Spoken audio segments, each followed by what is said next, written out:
Hi friends, welcome to Sudha Settle Healthy Ice Cream. எப்படி பண்றதுன்னு பாப்போம் வாங்க. அதுக்கு முன்னாடி இந்த சேனலை இப்போதான் நீங்க ஃபர்ஸ்ட் டைம் பார்க்கறீங்க அப்படினா கீழ ஒரு subscribe பட்டன் இருக்கும். அதை கிளிக் பண்ணிட்டு அப்படியே பெல் ஐகானை கிளிக் பண்ணிருங்க. அப்பதான் நாங்க போஸ்ட் பண்ற வீடியோஸ் உங்களுக்கு நோட்டிஃபிகேஷனா வரும்.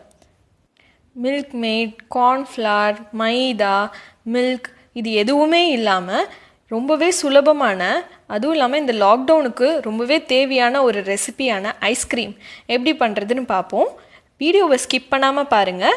அப்போ தான் நான் சொல்லியிருக்க டிப்ஸ் எல்லாம் உங்களுக்கு புரிஞ்சு சுலபமாக நீங்களும் வீட்டிலையே இந்த ஐஸ்கிரீமை செய்யலாம்.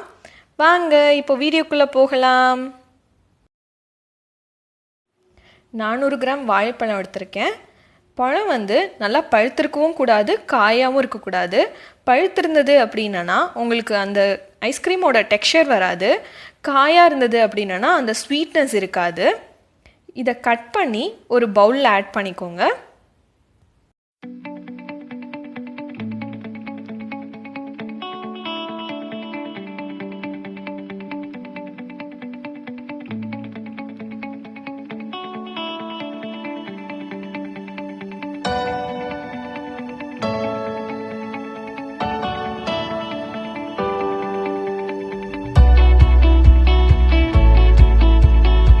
நீங்கள் இந்த ஃப்ரூட்டுக்கு பதிலாக வேறு ஏதாவது ஃப்ரூட் யூஸ் பண்ணோம் அப்படின்னு நினச்சிங்கன்னா மேங்கோ யூஸ் பண்ணிக்கலாம்.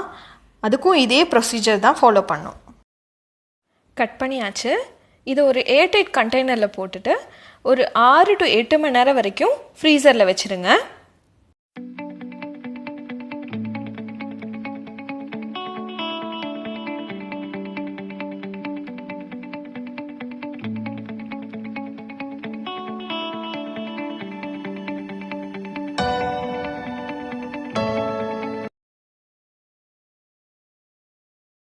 ஆறு மணி நேரம் ஆயிடுச்சு.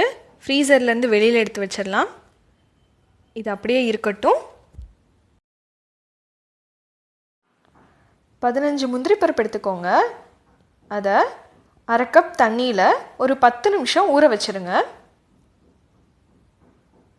நல்லா ஊறிடுச்சு. இதை மிக்சியில் போட்டு நல்லா அரைச்சிக்கலாம். கேஷ்யூ மில்க் எடுக்கணும், அதுக்காக தான் அரைக்கிறோம்.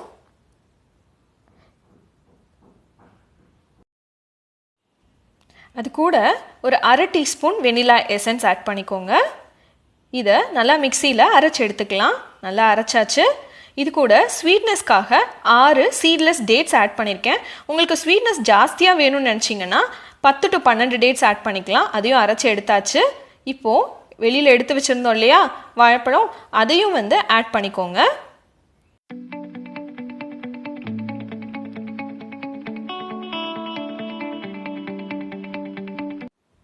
அது கூட 1/2 டீஸ்பூன் கொக்கோ பவுடர் அதையும் ஆட் பண்ணி நல்லா மிக்சியில் அரைச்சி எடுத்துக்கலாம்.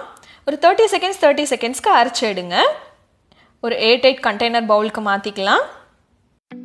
கொக்கோ பவுடர் ஆப்ஷனல் தாங்க, உங்களுக்கு வேணான்னா ஸ்கிப் பண்ணிக்கலாம்.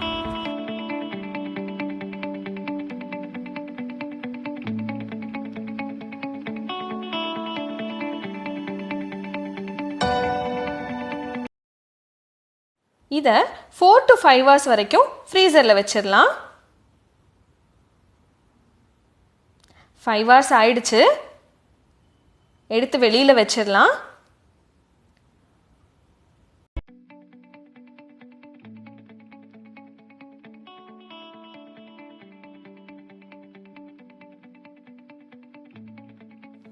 இதை மறுபடியும் மிக்சியில் போட்டு அரைச்சு திருப்பியும் ஒரு 4 to 5 hours வரைக்கும் ஃப்ரிட்ஜில் செட் பண்ணணும். அப்போ தான் நம்மளுக்கு அந்த கிறிஸ்டல்ஸ் எல்லாம் ஃபார்ம் ஆகாது. ஃப்ரிட்ஜில் வச்சிருவோம். 5 மணி நேரம் ஆயிடுச்சு. ஐஸ்கிரீம் ரெடி ஆயிடுச்சு. வாங்க பார்க்கலாம். பாருங்க, ரொம்பவே சுலபமான அதுவும் வீட்டில் இருக்க பொருட்கள் வச்சே ஈஸியான ஐஸ்கிரீம். குழந்தைங்களுக்கு ரொம்பவே பிடிக்கும். நீங்களும் இந்த ரெசிபியை வீட்டில் ட்ரை பண்ணி பார்த்துட்டு உங்களுக்கு இந்த வீடியோ பிடிச்சிருந்ததுன்னா சுதா செட்டிலுக்கு சப்ஸ்கிரைப் பண்ணுங்கள். தேங்க்யூ.